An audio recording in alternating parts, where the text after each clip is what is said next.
pessoal, tudo bem? Eu me chamo Naara, faço parte da equipe do PET Administração da UFCG e hoje estou aqui representando o projeto de bem-estar financeiro. Ele é um projeto de extensão que tem como objetivo fazer vocês entenderem melhor o que é o bem-estar financeiro, desde a importância das finanças no nosso dia a dia até como administrar de forma mais eficiente o nosso dinheiro. Hoje a gente vai estar aqui resolvendo questões do nível 3 da sexta edição da Olimpíada Brasileira de Educação Financeira. Então vamos começar. Bem, na questão 1, a gente tem: qual a diferença entre cooperativa de crédito e um banco comercial tradicional? Na alternativa A, tem dizendo: as cooperativas de crédito são apenas para grandes empresas, enquanto os bancos comerciais atendem a clientes individuais. O que não é verdade, porque as cooperativas atendem tanto pessoas físicas quanto pessoas jurídicas, incluindo pequenos empreendedores. Já na alternativa B, a gente tem que as cooperativas de crédito são reguladas pelo governo, enquanto os bancos comerciais não possuem regulação. Bem, também é mentira, porque tanto as cooperativas como os bancos regulares, eles são todos regulados pelo Banco Central do Brasil. Então, a gente também descarta essa alternativa. Na letra C, diz que os membros das cooperativas de crédito são os proprietários e podem participar das decisões, enquanto os clientes dos bancos comerciais não possuem essa oportunidade. É verdade, porque as cooperativas de crédito são instituições financeiras sem fins lucrativos, nas quais os membros são, ao mesmo tempo, donos e usuários. Então, eles têm direito a voto nas decisões da cooperativa, independentemente da quantidade de capital investido. Já os bancos comerciais tradicionais são instituições com fins lucrativos, controlados por acionistas. Os clientes não participam da gestão ou das decisões estratégicas da instituição. Então, essa é a alternativa correta. Porém, vamos continuar para a gente ver por que as outras duas também estão erradas. Na letra D, diz que as cooperativas de crédito oferecem apenas serviços de depósito, enquanto os bancos comerciais oferecem uma ampla gama de produtos financeiros. Bem, as cooperativas de crédito oferecem diversos serviços financeiros, como empréstimos, cartões, financiamentos, entre outros, assim como os bancos comerciais, então a letra D também está incorreta. Na letra E, diz que as cooperativas de crédito possuem uma abordagem lucrativa para maximizar os ganhos. Bem, as cooperativas não têm foco em lucro, e sim em oferecer melhores condições aos seus membros. Os eventuais resultados, os lucros, são distribuídos entre os cooperados ou são reinvestidos na própria cooperativa, o que inclusive diferencia dos bancos comerciais, que visam mais o lucro do que essa outra alternativa. Então, ela também está incorreta. Então, a alternativa correta é a C mesmo. Já na questão 2, a gente tem uma questão de cálculo, Vamos ler. Maria é motorista da Uber e está interessada em calcular sua renda líquida após um mês de trabalho. No último mês, ela fez 150 viagens e gerou uma receita bruta de 4.500. Maria também sabe que a cada 12.000 quilômetros rodados, ela precisa realizar uma manutenção no carro, que custa R$ 800. No mês passado, seu carro percorreu 24.000 quilômetros. Além disso, Maria deve pagar 20% de comissão à Uber sobre suas corridas. Qual é a renda líquida de Maria depois de todas essas deduções? Bem, para a gente calcular, aqui tem as alternativas, E para a gente calcular, vamos por partes. Primeiro, a gente vai calcular os gastos que ela teve com a manutenção. Das informações, que o texto deu, ela tem que fazer manutenção a cada 12.000 quilômetros. E essa manutenção que ela tem que fazer custa R$ 800. E nesse mês, ela percorreu 24.000 quilômetros. Então, a gente vai pegar os 24.000 quilômetros que ela percorreu e dividir por 12.000 quilômetros, que é o limite de quilometragem que ela pode andar até ter que precisar fazer uma manutenção. Isso nos dá que ela precisou fazer nesse mês 2 manutenções. Multiplicando essa quantidade pelo valor gasto para uma manutenção, a gente tem que ela gastou com manutenção 1.600, porque multiplicou 2 vezes 800. Já para calcular o gasto da comissão, a gente tem como informação que a receita bruta dela foi 4.500 e a comissão é 20% sobre o que ela ganha, no caso, sobre essa receita, né? Então, a gente vai calcular 20% de 4.500, ou seja, 0,2 vezes 4.500, que vai dar R$ 900, que foi o gasto com comissão que ela teve nesse mês. Para calcular a renda líquida, a gente vai pegar a renda bruta, que é 4.500, e diminuir os gastos, que foi o gasto com a manutenção, que a gente calculou, e o gasto com a comissão, que a gente também calculou. E por isso está aqui como as informações. Diminuindo de 4.500, 1.600 e 900, a gente tem a renda líquida de R$ 2.000. Voltando para as alternativas, a gente tem que a alternativa certa é a letra A. Vamos para a questão 3. Qual é a finalidade do Fundo de Garantia do Tempo de Serviço, FGTS, no Brasil? Letra A. Fornecer uma reserva financeira para o trabalhador. B. Cobrir despesas médicas. C. Servir como aposentadoria após seu primeiro trabalho. D. Investir em ações. E. Financiar viagens de férias.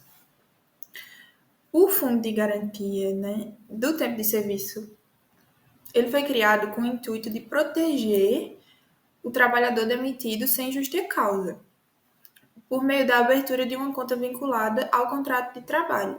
Então, os depósitos são feitos mensalmente pelo empregador, geralmente 8% do salário do trabalhador, e constitui uma reserva financeira que pode ser sacada em situações específicas, como, por exemplo, demissão sem justa causa, compra da casa própria, aposentadoria, doenças graves como câncer, situações de calamidade pública,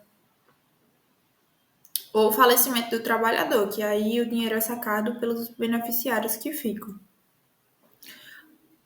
Dentre as alternativas que a gente tem, a única que se encaixa é a letra A, que é fornecer uma reserva financeira para o trabalhador.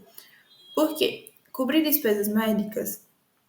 O FGTS não foi criado nesse intuito porque ele só pode ser sacado se for uma doença muito grave, então ele não cobre despesas médicas no geral. Também não serve como aposentadoria após seu primeiro trabalho, porque numa situação de aposentadoria ele só pode ser sacado após você se aposentar, então você precisa do tempo de serviço.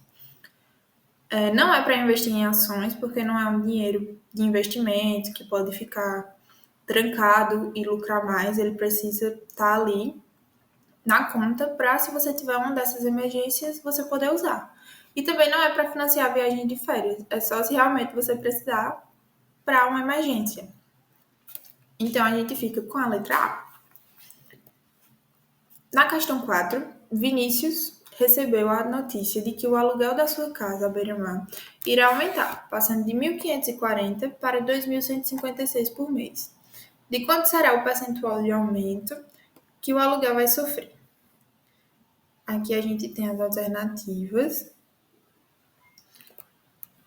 E vamos começar calculando, Para calcular o percentual de aumento, eu vou usar essa formulazinha, que é valor final menos valor inicial, dividido pelo valor inicial, vezes 100. De informação, a gente tem que o valor inicial foi 1.540 e o valor final foi 2.156, porque foi para quanto o aluguel aumentou. Substituindo na fórmula, a gente ficou assim, 2.156 menos 1.540 dividido por 1.540 vezes 100. Calculando, o percentual de aumento, ficou 0,4 vezes 100, que dá 40% de aumento que teve no aluguel dele. Então, a alternativa é a letra D. Na questão 5, um investidor comprou um apartamento por R$ 130 mil e gastou 60% do custo em reparos.